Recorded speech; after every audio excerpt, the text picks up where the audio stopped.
అందరికీ నమస్కారం. Nidadavolu point of view న్యూస్కి స్వాగతం. నిడదవోలులో జరిగే తాజా అప్డేట్స్ మీ ముందు ఉంచి ప్రయత్నం చేస్తున్నాం. తూర్పుగోదావరి జిల్లా నిడదవోలు మండలం నిడదవోలులో అంతర్జాతీయ మాతృభాషా దినోత్సవం పురస్కరించుకుని నిడదవోలు శ్రీ వెలగపూడి దుర్గాంబ ప్రభుత్వ కాలేజీలో ఒక ప్రత్యేక కార్యక్రమం నిర్వహించారు.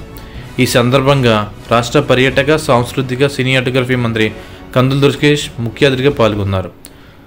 తెలుగు భాష గొప్పతనాన్ని విద్యార్థులకు వివరించిన కందుల దుర్గేష్ భాష మన సంస్కృతికి మూలస్తంభమని, దీని పరిరక్షణ కోసం ప్రతి ఒక్కరూ కృషి చేయాలని ఆయన పిలుపునిచ్చారు. ఇదే సందర్భంలో ఉభయ గోదావరి ఎమ్మెల్సీ ఎలక్షన్స్ ప్రచారంలో భాగంగా మంత్రి Kandula Durgesh girls high school, junior college, degree college వద్ద ప్రచారం నిర్వహించారు. ఈ సందర్భంగా ఆయన మాట్లాడుతూ ప్రజా సమస్యలను ప్రభుత్వం దృష్టికి తీసుకువెళ్లి పరిష్కారం కోసం కృషి చేస్తారని హామీ ఇచ్చారు. కూటమి ప్రభుత్వం బలపరిచిన అభివృద్ధి పేరాభర్తుల రాజశేఖర్ని గెలిపించాలని ఆయన కోరారు.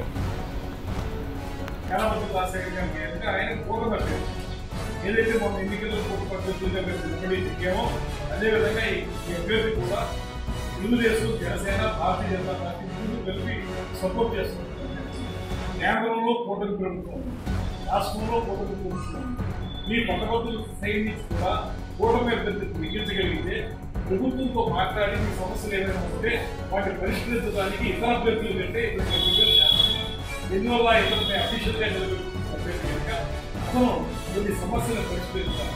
ప్రతిమా అభ్యర్థులు నెగ్గితే సమస్యని ఎదురు చూపించగలిగితే పరిష్కరించగలరు. ఇదే అభ్యర్థి నెగ్గితే సమస్యని మీ దగ్గర తీసుకోవడం, ప్రస్తావించడం, దానికి పరిష్కారం కూడా తీసుకురావడానికి మనం అందరూ ఉపయోగించుకునే కోసం కూడా ఉంటాం. ఇవాళ ఈయన 34 నియోజకవర్గాలకి ఉభయ గోదావరి జిల్లాలో ఉన్నటువంటి అటు ఈస్ట్ గోదావరి, ఈస్ట్ గోదావరిలో ఉన్నటువంటి 9 నియోజకవర్గాలు, ఇక్కడ ఉన్నటువంటి 15 నియోజకవర్గాలు, మొత్తం 34 నియోజకవర్గాల్ని రిప్రజెంట్ చేస్తున్నటువంటి ఎమ్మెల్సీ. సో 34 నియోజకవర్గాల్లో ఉన్నటువంటి మంత్రులు కానీ, ఎమ్మెల్యే రామానాయుడు గారు, నేను మంత్రులుగా ఉన్నాం. అదేవిధంగా ఎమ్మెల్యేలుగా అన్నీ కూడా ఎమ్మెల్యేలు మంత్రులుగా ఉన్నారు. వీళ్ళందరితో మాట్లాడి ఈ సమస్యలు పరిష్కరించడానికి అవకాశం.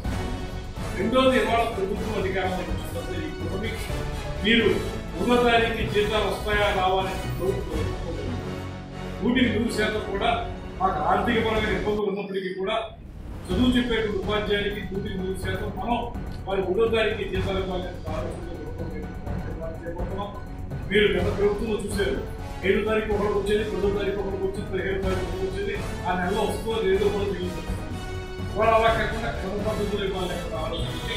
రెండోది, ఎవరైతే నిరుద్యోగులు ఉన్నారో వాళ్ళందరికీ కూడా ఈ డిఎస్సీ అనేది వాళ్ళ 5 సంవత్సరాలు కాలం గడిపేసేటంటే ఏనాడు డిఎస్సీ, మెగా డిఎస్సీ అనౌన్స్ చేయాలి. వాళ్ళు మనం అనౌన్స్ చేసాం.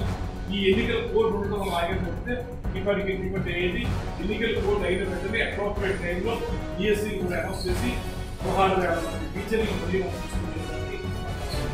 దాంతోపాటు నిరుద్యోగ గుర్తిస్తామనేటువంటి మాట కూడా మనం ఎన్నికలు వాళ్ళ ఆర్థికపరమైనటువంటి ఇబ్బందులు చాలా ఉన్నాయి కనుక దాన్ని మనం ఆలోచిస్తున్నాం. కానీ త్వరలోనే దాన్ని కూడా తప్పనిసరిగా అమలు చేయడానికి ప్రభుత్వం ఉపదేశించి ఉంది. అదేవిధంగా ఇతర వర్గాలు, కేవలం టీచర్లు, నిరుద్యోగులు మాత్రమే కాకుండా వేరే వర్గాల వాళ్ళు, రైతులు కానివ్వండి, ఇతర వ్యక్తులు కానివ్వండి, పెన్షన్ తీసుకున్న వాళ్ళు కానివ్వండి, వాళ్ళందరికీ కూడా బెటర్ సొసైటీని ఇవ్వడానికి ప్రయత్నం చేస్తుంది.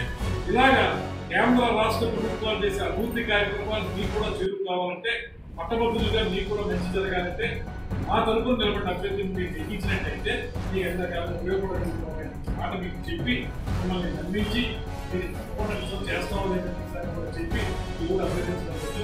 తప్పనిసరిగా మీరు అందరూ కూడా ఒకటి సంఖ్యని ఈ 1 సీరియల్ చేసి ఎక్కించవలసింది. మరిన్ని తాజా అప్డేట్స్ కోసం మా ఛానల్ సబ్స్క్రైబ్ చేయండి. ధన్యవాదాలు.